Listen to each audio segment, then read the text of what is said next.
Hi hello నమస్తే అండి. నేను మీ శిరీషని. నేను ఈరోజు బీన్స్ పెసరపప్పుతో కర్రీ చేస్తున్నాను. దీనికి కావాల్సిన ఇంగ్రీడియంట్స్: బీన్స్ ½ కిలో, దానికి కావాల్సిన పోపులు: ఆవాలు, ఎండుమిర్చి, జీలకర్ర, వెల్లుల్లి, కరివేపాకు, పెసరపప్పు చిన్న కప్పు, టమాటాలు, ఉల్లిపాయలు, పచ్చిమిర్చి. ఉల్లిపాయలు ఒకటి చిన్నగా తరుముకోవాలి, పచ్చిమిర్చి 3. నూనె ఒక 4 స్పూన్స్, పోపుకి 1 స్పూన్, అండ్ బీన్స్ వేపుతాం కదా దానికి 3 స్పూన్స్, సాల్ట్, కారం. ముందుగా ప్యాన్ పెట్టుకొని బీన్స్ వేసుకోవాలి. ప్యాన్ పెట్టుకున్న తర్వాత ఆయిల్ వేసుకున్న తర్వాత బీన్స్ వేసుకొని ఇలా వేపుకోవాలి. వేపుకున్న తర్వాత ఇప్పుడు ఆనియన్స్ వేసేయాలి. పచ్చిమిర్చి, ఆనియన్స్ వేసుకోవాలి. కొంచెం డీప్ ఫ్రై అవ్వాలండి.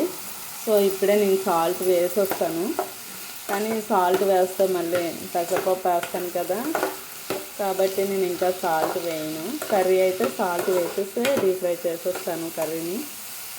ఇప్పుడు కొంచెం డీప్ ఫ్రై అయ్యాయి కదండి, ఇప్పుడు టమాటాలు కూడా వేసుకుందాం.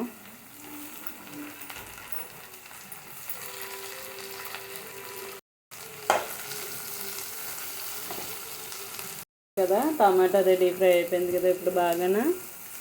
సో పెసరపప్పు అండి, పెసరపప్పు చాలా బాగుంటుంది. నేను ఈ కర్రీ ఎలా నేర్చుకున్నానంటే, హైదరాబాద్లో ఉన్నప్పుడు ఒక రెస్టారెంట్ నుండి ఈ కర్రీ తెచ్చారు. తింటే చాలా బాగుంది. పెసరపప్పు బీన్స్ కాంబినేషన్ నాకైతే చాలా బాగా నచ్చింది. సో నేను వెంటనే ట్రై చేశాను. కర్రీ అయితే సూపర్గా వచ్చింది. ఇప్పుడు 1 స్పూన్ కారం వేసుకుంటున్నా.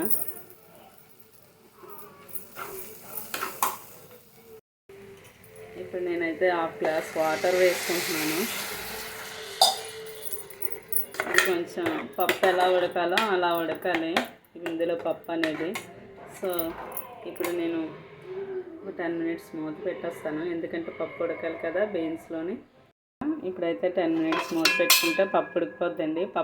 పెసరపప్పు కదా, తొందరగానే ఉడికిపోద్ది. నేను ఏదైనా కర్రీ కొత్తగా చూసానంటే అది వెంటనే ట్రై చేసేయాలి. సో అలానే ఈ కర్రీ కూడా నేను ట్రై చేశాను. ఈ కర్రీ అయితే ఇప్పుడు 10 మినిట్స్ ఉంచుకుంటే పప్పు అనేది ఉడికిపోతుంది. ఇప్పుడు కొద్దిగా ఉడికింది కదండి, సాల్ట్ యాడ్ చేద్దాం. 1 స్పూన్ సాల్ట్ యాడ్ చేసుకోవాలి.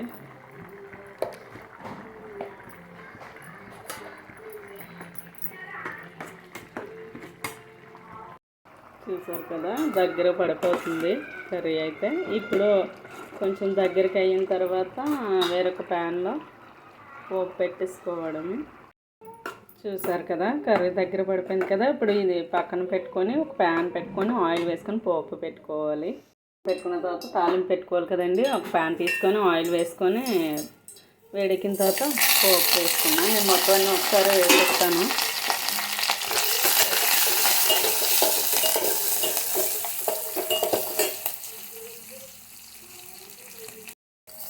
ఇప్పుడు తాలింపు రెడీ అయిపోయింది కదా, ఈ కర్రీని ఇందులో వేసుకోవాలి.